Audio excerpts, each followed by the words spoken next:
శుభకార్యాలకు పూజార్ల కోసం వెతుకుతున్నారా? పూజారీస్.com లో అతి తక్కువ ధరలకే పూజార్లను ముందే బుక్ చేసుకోండి. వెంటనే కాల్ చేయండి. నమస్తే రమగారు. నమస్తే జయ. రమగారు, మనము రకరకాల దేవుని ఫోటోలు, ప్రతిమలు, విగ్రహాలు ఇంట్లో పెట్టుకుంటాం. పూజ చేసేటప్పుడు కూడా ఇప్పుడు నాకే ఇష్టమైతే దైవం ఉంటే ఆ దైవానికి నేను పూజ చేసుకుంటా, మీరైతే మీరు, అట్లా. అయితే శనీశ్వరుడికి సంబంధించి మనకి ఆలయాలు తక్కువే, పూజలు కూడా చాలా తక్కువ కదండి. సంవత్సరంలో ఎప్పుడో ఒకటో రెండో రోజులు ఉంటాయి ఆయనకి ప్రత్యేకించి అభిషేకాలు, అర్చన ఇవన్నీ చేయటం. ఆయన ఫోటోల్ని ఇంట్లో పెట్టుకుని పూజించే విధానం అసలు ఉందా లేదా? ఇదివరకు రోజుల్లో అసలు అట్లా పెట్టేవారా? ఆ సంస్కృతి ఉందా మనకి? శనీశ్వరుడు, శని ఈశ్వరుడు అని చెప్పుకుంటాం. ఈ శనీశ్వరుడు దైవంగా చెప్పడానికి వీల్లేదు, ఆరాధ్య దైవంగా కొలిచే విధానం లేదు. ఓకే. నవగ్రహాలలో ఒకడు, వీటిని ఆరాధిస్తారు ప్రత్యేక సందర్భాల్లో ఆరాధన. ఇప్పుడు నవగ్రహాల్లో ఒకడైన సూర్యుడికి ప్రత్యక్ష నారాయణ స్వరూపంలో ఆయన ఆరాధిస్తాం మనం. సూర్యుడి తాలూకు ప్రతిమా విశేషాలు అవి పెట్టుకునేందుకు ఏమీ లేదు మనకి. సూర్యారాధన తెల్లవారులేచి సూర్యనారాయణ మూర్తికి ఓ దండం పెట్టుకోవడం ప్రత్యక్ష నారాయణ స్వరూపంగా. ఇప్పుడు సూర్యుడితో పాటు చంద్రుడికి ఆరాధన చేస్తామా మనం? చెయ్యం కదా. చందమామ కనపడితే ఓ దండం పెట్టుకుంటాం. నెలపొడుపు, పొద్దున్న నెలపొడుపు రాగానే చంద్రుడికి ఒక నూలు పోగుని బట్టలోంచి ఒక నూలు పోగు తీసి చంద్రుడికి ఒక నూలు పోగు సమర్పిస్తారు. నెలంతా బాగుంటుంది, వస్త్రలాభం, అన్నలాభం అవి దొరుకుతాయి. పాత రోజుల్లో చేసేవాళ్ళు. ఇప్పుడు ఉత్తరీయాలు వేసుకునేవాళ్ళు, పంచలు కట్టుకునేవాళ్ళు పై పంచలోంచి పోగు తీసి వేసేందుకు లేనే లేదు. అలాంటి అవకాశం. నెలపొడుపుకి దండం పెట్టుకునే విధానం పాత ఊళ్ళల్లో ఉండేది. ఇప్పుడు వాళ్ళు కూడా మానేస్తారు. ఏదో ఒక సినిమాలో చూస్తారమ్మో నెలపొడుపు దండం పెట్టుకోవాలని లేదు, చంద్రారాధన లేదు. ఇంకా కుజుడు ఉన్నాడు, గురువు ఉన్నాడు, శుక్రుడు ఉన్నాడు, రాహువు, కేతువు ఉన్నారు. వాళ్ళతో పాటే శని కూడా అంతే కదా. ఇప్పుడు శనిని ఇట్లా శని భగవాన్ అనే పేరుతోటి అర్చించటం అవి ఇటీవల కాలంలో సినిమాలు, సీరియల్స్ వాటి వల్ల చాలా ఎక్కువైంది. జాతక చక్రం చూసి ఇందులో శని ఏ సమయంలో ఎలా ఉన్నాడో తెలుసుకుని, శని వల్ల మనకి జాతకంలో ఈ బాధలు కలుగుతున్నాయి అంటే శనిని ఆరాధించటం. ఇదివరకటి కాలంలో శని ఆరాధన అంటే శనివారం నాడు శివాలయంలో తైలాభిషేకం చేయించేవాళ్ళు. శివాలయంలో తైలాభిషేకం చేస్తే శని శాంతిస్తాడు, నెమ్మదిస్తాడు, కొంచెం తగ్గుతుంది శని యొక్క ఉధృతం, శని ప్రభావం తాలూకు ఉధృతం.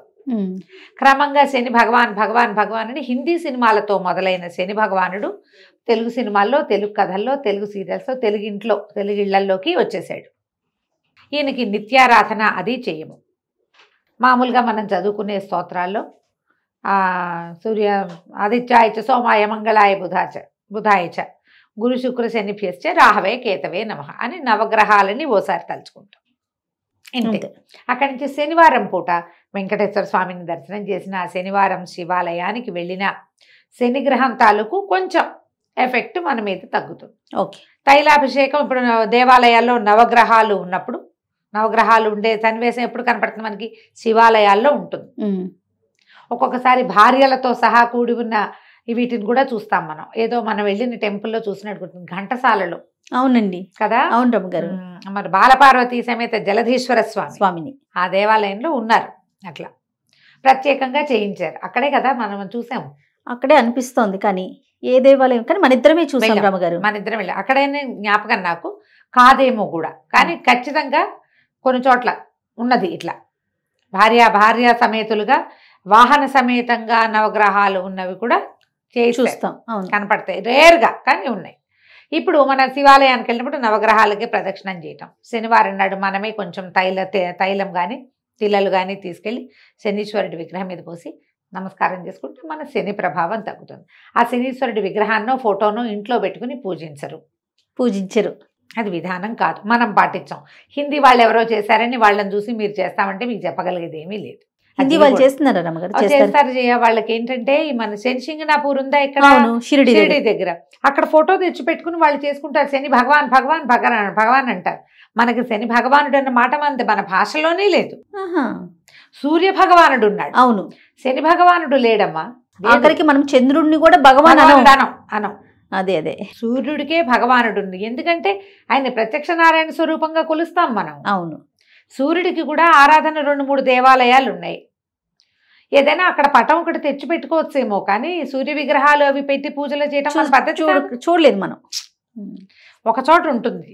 ప్రత్యేకంగా శివ పంచాయతనాలు ఉన్న ఇళ్లల్లో పంచాయతనాలు దేవాలయాలు ఉంటాయి. పంచాయతనం ఉన్నవి, పంచాయతన దేవాలయాలే ఉన్నవి. అక్కడ ఖచ్చితంగా సూర్యారాధన జరుగుతుంది. మనం అక్కడికి వెళ్ళి దండం పెట్టుకోవాలి కానీ అది తెచ్చి ఇంట్లో పెట్టరు. శనీశ్వరుడి సంగతి ఇది. మీకు వారి మీద భక్తి ఉంటే, ఆయన వల్ల నాకు ఏదైనా వనగొడింది అనే ఉద్దేశం ఉంటే శివాలయానికి వెళ్ళి దండం పెట్టుకోవటం మంచిది. ఈ విగ్రహాలు స్వరూపాలు అవి పెట్టుకోవటం అంత తెలివిగల పని అయితే అవేం దొరకవు మనకి. అదేలేండి. ఇంకా మన సిద్ధాంతం నల్లటి బట్టలు కట్టుకోకూడదు, శనివారం బ్లాక్ వేసుకోకూడదు, బ్లాక్ బట్టలు పెళ్లిళ్ళకి పెట్టకూడదు, అవన్నీ ఉన్నాయి కదా. రమగారు శనివారమే బ్లాక్ వేసుకుంటారు, కొంతమంది వేసుకోరు, కొంతమంది వేసుకుంటారు. అసలు ఇప్పుడు అదొక ట్రెండ్ రమగారు. మీరు కొంచెం దూరంగా ఉన్నట్టున్నారు. శనివారం బ్లాకే వేసుకుంటున్నారు. మన ఆఫీసులోనే చూస్తున్నా నేను. ఏమిటో మరి ఎవరినో పాటిస్తున్నారేమోనమ్మా వాళ్ళు. శాస్త్రం ప్రకారం తప్ప చెప్పండి, చెప్పిస్తా. నాకు తెలియదు. తప్పించుకుంటున్నారు. ఎవడిష్టం వాడిదమ్మా. అదేలేండి. మనం ఎవరికైనా పెట్టేటప్పుడు బ్లాక్ ఉంటే పెట్టము. శుభకార్యాల్లో బ్లాక్ కట్టుకోకూడదు కదా. అవును. ట్రెండ్ అంటే ఏమిటి చేయ, చక్కగా ఉండకుండా పెళ్లి కొడుకులు అందరూ గడ్డాలు పెంచుకుని జీబు గడ్డాలు వేసుకుని పెళ్లిళ్ళు చేసుకుంటారు. మా ఇంట్లో కూడా అంతే, అలాగే ఉన్నారు పెళ్లి కొడుకులు. చక్కగా నున్నగా చెంపలు అద్దాల్లాగా నీడలు తేలుతున్న చెంపలు అవి లేవు. అందరూ జీబు గడ్డాలే. షేవింగ్ చేసుకోకుండా రోజులు తరబడి ఉండి ఫోటోలు అన్ని జీబు గడ్డాలతోటే తిహార్ జైలు నుంచి పారిపోయి వాళ్ళలాగా ఉన్నారనుకునే వాళ్ళకి చిన్నప్పుడు. ఇప్పుడు అలాగే పెళ్లి కొడుకులు. అదేలేండి. ఈ బ్లాక్ కూడా అంతే. ట్రెండ్ని మనకేం చెప్పలేం కదా, మనం ఏదో శాస్త్ర విధానం మాట్లాడుతున్నాం. మీకు శని దోషం ఉంటే శనివారం నాడు మంచి తైలాభ్యంగనం చేసుకోవటం, తైలాన్ని ఖర్చు పెట్టడం, కొనుక్కోకూడదు అంటారు. ఆ రోజు కొనుక్కోకూడదు, దేవాలయంలో ఇచ్చేసేయటము, దేవాలయంలో శనీశ్వరుడికి అభిషేకం చేయించుకోవటం అట్లాంటివి చేసుకోవచ్చు. కానీ ఈ మన ప్రతిమల విశేషాలు పెట్టుకోవటాలు, ఇంట్లో పూజించటాలు, ఇష్టదైవంగా ఆరాధన వీటికి ఉండదు. ఈ మన నవగ్రహాల్లో ఒక్క సూర్యుడికే ప్రత్యేకమైన విధానం ఉంది, సౌర విధానం. ఇప్పుడు ఎలా అంటే పూజా విధానాల్లో మనకి శైవం వైష్ణవంలాగా గాణాపత్యము సౌరము రెండు ప్రత్యేక పద్ధతులు ఉన్నాయి. గణపతినే పూజించేది గాణాపత్యం అంటారు, మహారాష్ట్ర ఆ వైపు అది ఉంటుంది. సౌరం పూర్తిగా సూర్యారాధనే చేసేవాళ్ళు. ఆయన ఎవరో మన గెస్ట్ సూర్యోస్మి అంటుంటారు, పేరు గుర్తు రావటం లేదు నాకు, చట్టుకుని మర్చిపోయారు. ఓకే. ఈ సూర్యారాధనే ప్రత్యేకంగా చేస్తే మన ఒక పాత విధానం ఉంది, అది తప్ప ఇంకా ఈ నవగ్రహాల్లో ఏ గ్రహానికి లేదు పూజా విధానం లేదు. మనం ఏదైనా ఒక ప్రాంతానికి వెళ్ళినప్పుడు, గోదావరి జిల్లాలో వెళ్ళాం, మందపల్లి, అక్కడ శనీశ్వరుడు ఆయన ప్రతిష్ఠ చేసింది దేవాలయం ఉంది, వెళ్ళి దండం పెట్టుకోవచ్చు, చేయొచ్చు. నవగ్రహాలకి ప్రదక్షిణం చేసినప్పుడు ఒక దండం పెట్టుకోవచ్చు. శనిసింగనాపూర్ వెళ్ళి రావచ్చు అక్కడికి వెళ్ళినప్పుడు. అదే పనిగా వెళ్ళేది ఎప్పుడంటే మనకి గ్రహదోషం ఉన్నప్పుడు చేయవలసింది, కానీ నిత్యము చేసుకునేదైతే నా అనుభవం వరకు నా అభిప్రాయం అది లేదు. ఓకే. కాబట్టి అంత ఎక్కువగా అయిపోవద్దు. శనిని భగవంతుడిగానే ఆరాధించాలన్న నియమం మనకి ఇది వరకు లేదు. కొత్త కొత్త అనుమానాలు రమ్మగారు అంతే. ఇవన్నీ కూడా అనుమానం అంటే ఏం లేదు జయ, ఈ శని భగవానుడు విని విని విని విని విని ఆయన్ని కూడా భగవానుడిగా అర్చించాలని ఫోటో తెచ్చి పెట్టుకోవాలని, పెట్టుకున్నాక మాకు చాలా బాగుందని చెప్పలేకపోతున్నాం కదా. ఈ రకరకాలు ఆ రకరకాలలో ఈ విధానాలనే కానీ జనరల్గా అయితే అలాంటిది లేదు. రైట్. నమస్తే రమ్మగారు. నమస్తే జయ.